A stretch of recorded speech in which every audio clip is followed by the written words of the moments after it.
So I guess let's go back to the beginning. How did you first start getting into music? Music has always been part of my life somehow. I began some piano lessons at the age of 6. Then I got passionate by bands like, I don't know, Kraftwerk, Depeche Mode, you know, all these electronic sounds. And yeah, it's been like a slow process, you know. I pulled a quote from your Facebook page.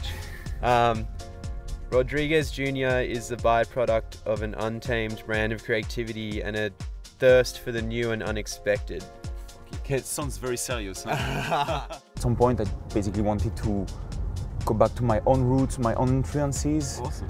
And just finding back my freedom to do whatever I like, you know. Yeah. It's been pretty satisfying, and I'm trying to keep on being open-minded and try to. I don't want to be focused only on one sound, you know. So I'm trying to experiment a lot. Going back to France, did you feel like you had to get your foot in the door? Was it kind of challenging? I've been very lucky because when I began, I got signed on Laurent Garnier label F Communication. So it's been like, I've been very lucky. Yeah, the scene in France was kind of fucked at this time, at this point. It was in 2006, 2007. Yeah. But that's typical in France. If you want to succeed in France, you have to succeed outside first and then you go back to France. Was there a time in your life when you thought, you know what, I can actually do this? Yeah, I still remember it because I was at the university at this point, and I remember this moment when I decided, okay, let's take a chance. You never know what's going to happen, you know, because there is no guarantee to succeed. I remember this moment, I was probably 21, and I remember I called my father, okay, Daddy, I've got a good news and a bad news. The good news is that I got signed on Laurent Garnier's label F Communication. I was like, oh yeah, I saw you on TV, yeah, that's good news. And the bad news is that I'm gonna stop my studies. Ah, okay.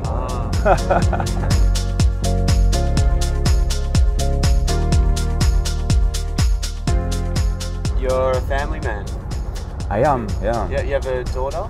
I have a 7-year-old daughter, called Lila. I think I saw like a photo in like an interview or something, and she was in like your studio, actually playing around with some synths and stuff. Yeah. Is that kind of cool? That's great, and I learned a lot of things with her because she has this very spontaneous relationship with the music and with the sound, so that's very interesting. There's no rules, you know. Yeah. She just do whatever, and it sounds great actually. Has the lifestyle changed significantly for you? That's a big difference, but a good one.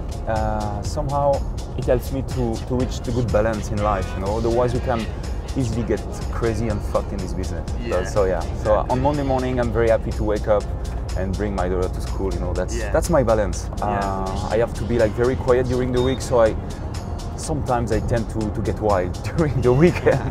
Producing music is like an addiction for me, so when I don't do that for a couple of weeks, I die. And traveling is the same, you know, you just go with the flow and meet new people, and then it generates new contacts, new gigs, new whatever. What strikes you the most about traveling abroad?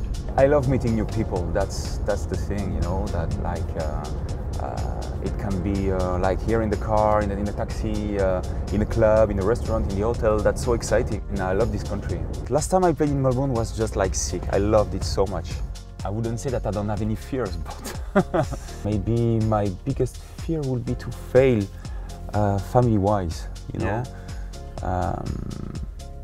That's very easy to fail family-wise, particularly with this kind of lifestyle.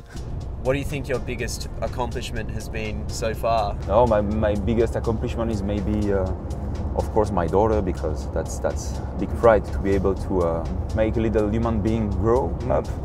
And musically, I'm proud to be able to do whatever I like, to live from my passion.